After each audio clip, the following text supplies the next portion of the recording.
اعوذ باللہ من الشیطان الرجیم بسم اللہ الرحمن الرحیم ڈیئر اسٹوڈنٹس السلام علیکم۔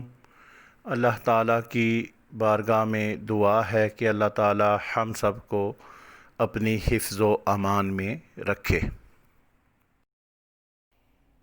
اے plus school system Gujranwala cantt. Dear students, A plus school system کی اردو ورچوئل کلاس میں دل کی اتھاہ گہرائیوں سے آپ سب کو خوش آمدید۔ ڈیئر اسٹوڈنٹس، ہم نے اپنے پچھلے لیکچر میں آپ کی ٹیکسٹ بک کے سبق نمبر 2 نظریہ پاکستان، جس کے مصنف ڈاکٹر غلام مصطفیٰ ہیں، کہ حالات زندگی جو ہے وہ تفصیلاً پڑھے تھے، اور اپنے آج کے اس لیکچر میں ہم نظریہ پاکستان کے مشقی سوالات 1 تا 8 جو ہے وہ پڑھیں گے۔ سوال نمبر 1، مسلمانوں کو اپنے دینی معاملات میں اپنی آزادی کب ختم ہوتی ہوئی نظر آئی؟ جواب، بادشاہ اکبر کی بے جا رواداری اور ملکی سیاست میں ہندوؤں کے عمل دخل کی وجہ سے ملک میں کافرانہ طور طریقے اس قدر رائج ہو گئے تھے کہ مسلمانوں کو اپنے دینی معاملات میں اپنی آزادی ختم ہوتی نظر آئی۔ رائج ہونا، لاگو ہونا، بے جا رواداری، غیر ضروری مساوات، برابری یا چھوٹ۔ سوال نمبر 2، سلطان ٹیپو اپنی جدوجہد میں کیوں کامیاب نہ ہوا؟ تو اس کا جواب اس طرح سے ہے کہ سلطان ٹیپو نے انگریزوں کا مقابلہ کرنے کے لیے افغانستان، ترکی اور فرانس کو اپنے ساتھ شامل کرنے کی کوشش کی، لیکن ملک کے دوسرے سرداروں نے اس کا ساتھ نہ دیا۔ یہی وجہ ہے کہ سلطان ٹیپو اپنی جدوجہد میں کامیاب نہ ہو سکا۔ سوال نمبر 3، تحریک خلافت کیوں شروع کی گئی؟ جواب، جنگ عظیم اول میں کامیابی کے بعد حکومت برطانیہ ہندوستان کے مسلمانوں کے ساتھ کیے گئے وعدے سے پھر گئی، تو خلافت عثمانیہ کے تحفظ کے لیے مولانا محمد علی جوہر اور ان کے بڑے بھائی مولانا شوکت علی، جنہیں علی برادران بھی کہا جاتا ہے، نے ہندوستان میں تحریک خلافت شروع کی، اور تحریک خلافت جو تھی اس کا مقصد مسلمانوں کی خلافت کو بچانا تھا۔ سوال نمبر 4، علامہ اقبال نے مسلمانوں کے لیے الگ وطن کا مطالبہ کب اور کہاں کیا؟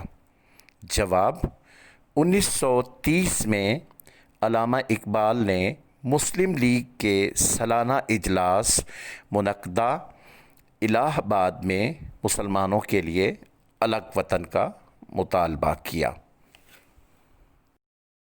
سوال نمبر 5، اہل مغرب نے قومیت کی بنیاد کس پر رکھی؟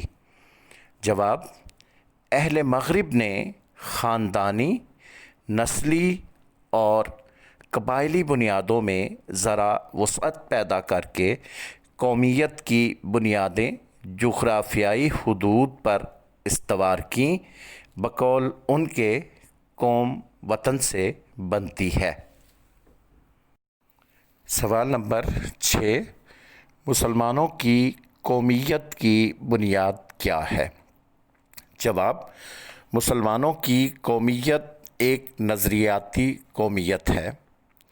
نظریاتی قومیت سے مراد یہ ہے کہ ایسی قوم جو کہ نظریے کی بنیاد پر مارز وجود میں آئی ہو، جو لا الہ الا اللہ پر قائم ہے، یعنی یہ کہ نسل، رنگ اور وطن کی بنیاد پر نہیں بلکہ ایک نظریے، ایک عقیدے اور ایک کلمے کی بنیاد پر وجود میں آئی۔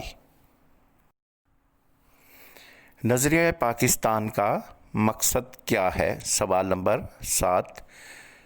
نظریہ پاکستان کا مقصد اسلامی اصولوں کی ترویج، اشاعت اور اہل علم کے لیے مثالی مملکت کا نمونہ فراہم کرنا، مہیا کرنا۔ نمونہ، مثال۔ اشاعت کا مطلب ہوتا ہے پھیلانا، تبلیغ کرنا، اور ترویج کا مطلب ہے لاگو کرنا۔ سوال نمبر 8۔ شدھی اور سنگٹھن کی تحریکوں کے مقاصد کیا تھے؟ شدھی تحریک کا مقصد مسلمانوں کو ہندو بنانا تھا، جبکہ سنگٹھن تحریک مسلمانوں کے وجود ہی کو ختم کرنے کے لیے شروع کی گئی۔ یعنی کہ یہ دونوں جو تحریکیں تھیں یہ ہندوؤں کی تحریکیں تھیں۔ ایک کا مقصد جو ہے وہ مسلمانوں کو ہندو بنانا تھا، یعنی کہ وہ اپنے مذہب کو چھوڑ کر ہندو بن جائیں، اس کے لیے انہوں نے بہت زیادہ کوششیں کیں۔ اور اسی طریقے سے جو سنگٹھن تحریک تھی اس کا مقصد تھا کہ مسلمانوں کے وجود کو ہی ختم کر دیا جائے۔ تو ڈیئر اسٹوڈنٹس، آج کے اس لیکچر میں ہم نے سبق نمبر 2 نظریہ پاکستان، جس کے مصنف کا نام ڈاکٹر غلام مصطفیٰ ہے، 8 مشقی سوالات جو ہے وہ پڑھے ہیں۔ اور آج کا کام آپ کا نظریہ پاکستان کے جو ہے وہ یہ 8 کے 8 سوال جو آپ نے بار بار جو ہے وہ اس لیکچر کو سننا ہے اور دیکھنا ہے اور یاد بھی کرنا ہے۔ اللہ نگہبان۔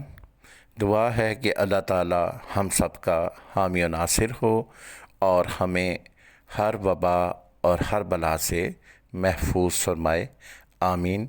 اللہ حافظ۔